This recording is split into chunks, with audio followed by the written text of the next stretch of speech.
যুদ্ধের মাঝেই ঈদ, একদিকে মিসাইল হামলার ভয়, অন্যদিকে ঈদের আনন্দ। এই মাঝে বাগদাদের শেখ আব্দুল কাদের আল কিলানি মসজিদে ঈদের নামাজে শত শত মুসলমান।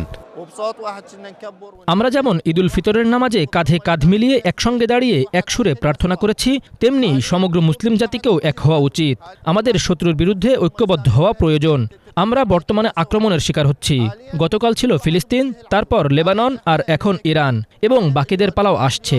এর থেকে বেরিয়ে আসার এবং সমাধানের একমাত্র উপায় হলো মুসলিম জাতির ঐক্যবদ্ধ হওয়া। ইনশাল্লাহ প্রতি বছর আমরা যেন সবাই ঐক্যবদ্ধ থাকি। আমরা বলি না যে আমরা ভালো আছি, কারণ আমরা এখন ভালো নেই।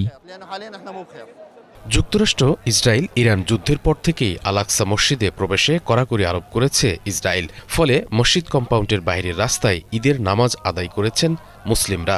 এ সময় আল আকসায় নামাজ পড়তে না পারার আক্ষেপ করেন তারা। আমরা আল আকসা মসজিদের দরজায় নামাজ পড়া চালিয়ে যাব। আমরা এখানে নামাজ পড়তে এসেছি, যুদ্ধ করতে নয়। আমরা আমাদের ইসলামী বিধানগুলো পালন করতে এসেছি, যা আমাদের এবং প্রত্যেক মুসলমানের অধিকার। আমরা আল আকসা মসজিদে ঈদের নামাজ পড়তে অভ্যস্ত, কিন্তু আল আকসা মসজিদ বন্ধ থাকার কারণে আমি ও আমার বাচ্চারা আল আকসার ঈদের আমেজ উপভোগ করতে এখানে এসেছি। আল আকসা ছাড়া ঈদ অসম্পূর্ণ। যুদ্ধ বন্ধের আশায় নামাজ আদায় করেছেন বৈরুত ও সিডনের মুসলমানরা। তারা বলেন, দেশের অস্থিতিশীলতায় এই ঈদ আনন্দ অনেকটাই ম্লান। সত্যি বলতে মানুষের মনে একটা ভারাক্রান্ত ভাব রয়েছে। এই ঈদের আনন্দ অপূর্ণ।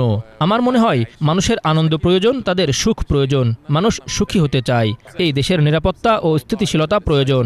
আমরা সবাই আশা করি আগামী দিনগুলো আরও ভালো হবে এবং যুদ্ধ যত দ্রুত সম্ভব শেষ হবে। যুদ্ধের ভয় আর অনিশ্চয়তার মধ্যেও থামেনি ঈদের নামাজ। মধ্যপ্রাচ্যের মুসলিমরা দোয়া করেছেন শান্তি আর ঐক্যের জন্য। তাদের আশা, এই অন্ধকার কাটিয়ে আবার ফিরবে নিরাপত্তা, স্থিতিশীলতা আর সত্যিকারের ঈদ আনন্দ। শুভ ইসলাম, বাংলাভিশন, ঢাকা।